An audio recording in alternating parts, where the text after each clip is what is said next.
everyone, welcome. My name is Relics, and we are here today with the second round pregame show for the World of Tanks Classic League Season 1. Let's first start out by taking a look at last round's battles.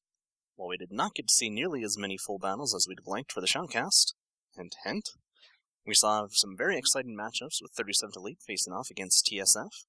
TSF going with a very heavy lineup consisting of 7 Tier 10 heavies and a tank destroyer, and 37th going for a standard 6 heavy, 1 medium, 2 RD setup. TSF ran a surprising southern bridge rush right off the bat, but were unable to keep the momentum to utilize their tank advantage, and their artillery support was quickly eliminated. Their experimental setup with a grill brings up some interesting ideas, with decoy artillery running full counter battery to keep artillery on their toes. We also saw Havoc facing off against RIP, Havoc bringing the reign with 3 RD setup, and RIP going with the exact opposite with an 8 Tier 10 heavy setup. Unfortunately, RIP seems to get tripped up in the northern town and are never able to capitalize on their heavy meat setup, letting Havoc pick them apart with superior artillery numbers and excellent dig-in spots.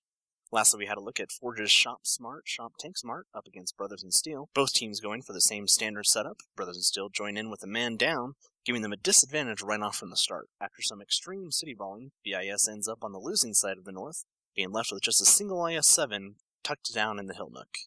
Although a nasty misplaced shot from a friendly Moss ended that IS-7's northern assault, numbers were still in Forge's favor from the beginning anyways, so they were going to take the win. Next week I expect to see some teams starting to separate on the leaders' boards, giving us some clear front runners, of whom hopefully we'll start seeing some shoutcasts for. Alright, let's take a look at this round's map, Karelia. Primarily a Norwegian map in Clan Wars, Karelia will again be a map that most strategists will not be all too familiar with, but it has been around long enough that most players have played on it, likely frequently in standard matches. It is fairly a large map laid out with 3 long avenues of approach, which stresses the importance of artillery. The southern lane consists of a large mountain with an elevated area to move into.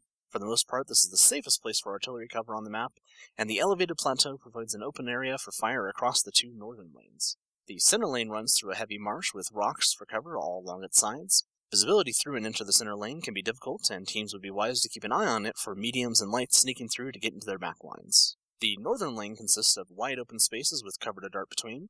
Spotting here is fairly easy, and tanks will be wise to dig in and hide from artillery while up there. Additionally, while raised like the south side is extremely open to crossfire from the southern lane, which can get multiple firing angles. Both bases are raised with multiple lanes of approach, and plenty of cover to hide from. The entrances are fairly steep, causing some problems with gun elevation on entry, and may allow defenders to get some open shots. I would expect strategies to heavily revolve around artillery and control of the southern lane.